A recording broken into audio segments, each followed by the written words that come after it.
প্রতিদিন সকালে ঘুম থেকে উঠেই ভাবি আজ ইউটিউবের জন্য ভিডিও বানাবো, কিন্তু সেটা ভাবনাতেই থেকে যায়। কিন্তু আজ সকালে উঠে কোনো ভাবনা চিন্তা না করেই খালি পেটে একটু জল খেতে খেতে দিনের প্রথম ভিডিওটা বানিয়ে নিলাম। তারপর ব্রাশ করতে করতে রান্নাঘরে গিয়ে দেখি মা রুটি বানাচ্ছে সকালের ব্রেকফাস্টের জন্যে, সঙ্গে দাদু আর বাবার জন্যে চা। ব্রাশ করে ফ্রেশ হয়ে নিয়ে ঘরে এসে দেখি কোয়েল এখনও ঘুমাচ্ছে। ওর একটু দেরি করে ওঠার অভ্যাস। ওকে আবার ঠেলে তুলে দিয়ে ঘরের দরজা জানালাগুলো একটু খুলে দিলাম। সকালের রোদের আলো ঘরে আসলে ঘরটাও কেমন সুন্দর ফ্রেশ লাগে। কোয়েল গেছে ফ্রেশ হতে, তারপর আমি বিছানার চাদরটা গুছিয়ে দিয়ে ছাদে গেলাম আমাদের উপরের তলার রং হচ্ছে সেটা দেখতে। এদিকে কোয়েল ফ্রেশ হয়ে এসে বিছানার চাদর আর ঘরটাকে পরিষ্কার করে নিল। আজ কি সুন্দর রোদ উঠেছে। মেঘলা আকাশে রোদ উঠলে আলাদাই সুন্দর লাগে। আমাদের বাড়ির ভিতরটা এত সুন্দর সবুজে ঘেরা, শহরের দিকে গেলে কেমন যেন দম বন্ধ লাগে। যদিও আগে শহরেই থাকতাম, কিন্তু এই 4 বছরে এখানে থাকতে থাকতে এটা অভ্যাস হয়ে গেছে।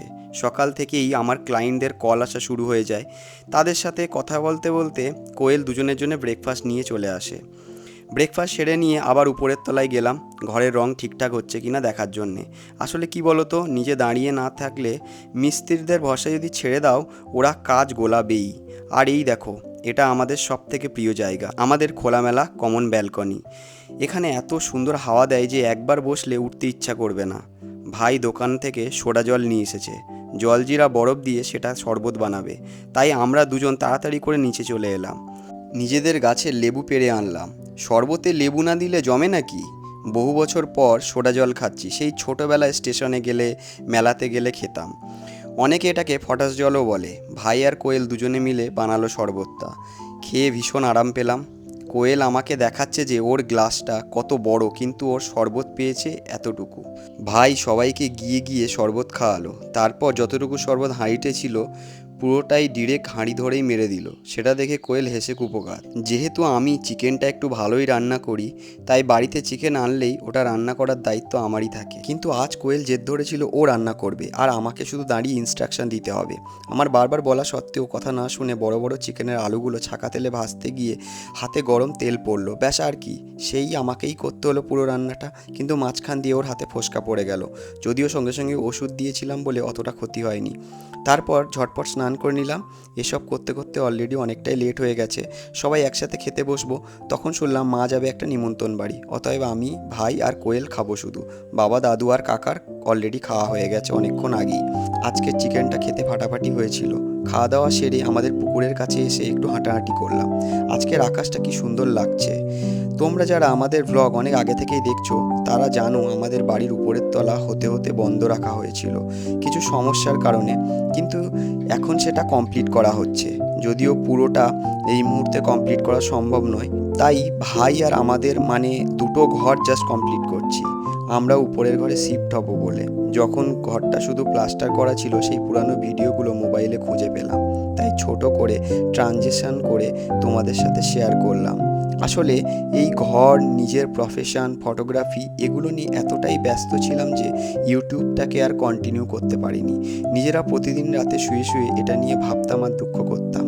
আসলে ইউটিউবটা আমাদের কাছে কোনো ইনকামের জায়গা না, এটা আমাদের কাছে একটা ভালোবাসার জায়গা। নিজেদের পুরানো ভিডিও দেখলে কত পুরানো স্মৃতি মনে পড়ে যায়, কত হারিয়ে যাওয়া মানুষ ওই ভিডিওগুলোতে স্মৃতি হয়ে বেঁচে আছে। এই প্ল্যাটফর্মে এসে কত অচেনা অজানা মানুষের ভালোবাসা পেয়েছি। এগুলো হারাতে আমাদেরও ইচ্ছা করে না, কিন্তু সময়ের অভাবে কন্টিনিউ করে উঠতে পারছি না। দেখা যাক কতটা কি করতে পারি। নিজেদের ঘরগুলো নিজেদের মনের মতো হয়ে উঠছে দেখে কতটা যে খুশি হচ্ছে তোমাদের সেটা বলে বোঝাতে পারবো না। দুটো ঘরের রং আমরা অনেক খুঁজে পছন্দ করেছি, তোমরা জানিও কেমন লাগছে। পুরোটা কমপ্লিট হলে ভালোভাবে দেখাবো তোমাদেরকে। যাই হোক, এই করতে করতে সন্ধ্যা হয়ে গেল। আমরা এখন একটু পনির রান্না করছি রাতের জন্য। মা সকালের কিছু রুটি ছিল, সেগুলো দিয়ে চা খাচ্ছে। এদিকে পনির আবার কোয়েলের খুব প্রিয়, এতটাই প্রিয় যে রান্না হতে হতে কোয়েল ভাজা পনির তুলে তুলে খাচ্ছিল। সেই ভিডিওটা নিতে পারিনি, তখন হাতে খুন্তি ছিল বলে। অ্যাকচুয়ালি অনেক দিন পর ব্লগ বানাচ্ছি আমরা, আর একটু আনকমফোর্টেবল লাগছে, কারণ হচ্ছে এতদিন পর ব্লগ বানাচ্ছি। কিছু কাজের প্রেশার, কিছু ফ্যামিলির কিছু চাপ, সব কিছু মিলিয়ে আমরা অ্যাকচুয়ালি আমাদের চ্যানেলের জন্য কোনো ভিডিওই বানাতে পারছিলাম না। অনেক দিন ধরে আমরা ব্লগ বানাতে পারিনি। আমাকে তো অনেকে মেসেজ করছিল যে ব্লগ দাও। ফাইনালি আমরা একটা ব্লগ বানাতে পারলাম। এই ভিডিওটা দ্বিতীয় দিনের, মানে গণেশ পুজোর দিন। খুব অল্প ভিডিও ছিল বলে এটার সঙ্গে অ্যাড করে দিলাম। যারা আমার ফটোগ্রাফি ব্লগ দেখো তারা হয়তো জানবে লাবণ্য স্টুডিও নামে একটা স্টুডিওতে আমি মাঝে মাঝেই শ্যুটে যাই এবং ওদের একটা বুটিক আছে, সেটার ফটোশ্যুটও আমি করি। স্টুডিও আর বুটিকের মালিক শুভ্রদা আমার সাথে খুবই ভালো সম্পর্ক, মানে নিজের দাদার মতোই। ওনার স্টুডিওর গণেশ পুজোয় প্রত্যেকবার নিমন্ত্রণ করেন, কিন্তু আমি যেতে পারি না। এবছর উনি অনেকবার বলেছেন না গেলে ভীষণ রাগারাগির ব্যাপার হয়ে যাবে।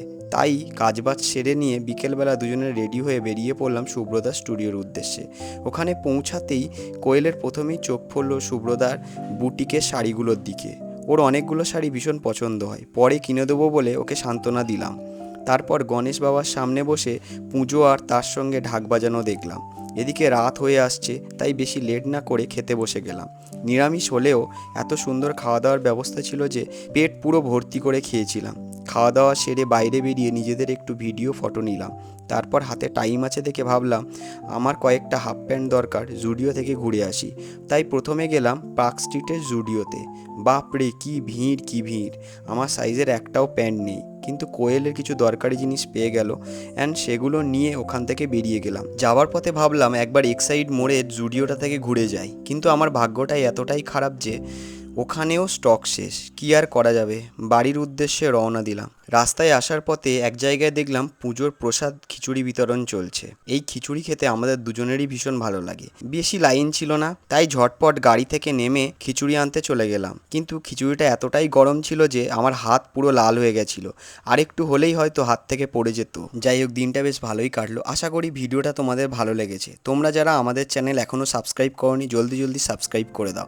আর আজকের মতো টাটা, দেখা হবে নতুন একটা ব্লগে। সবাই ভালো থেকো, সুস্থ থেকো।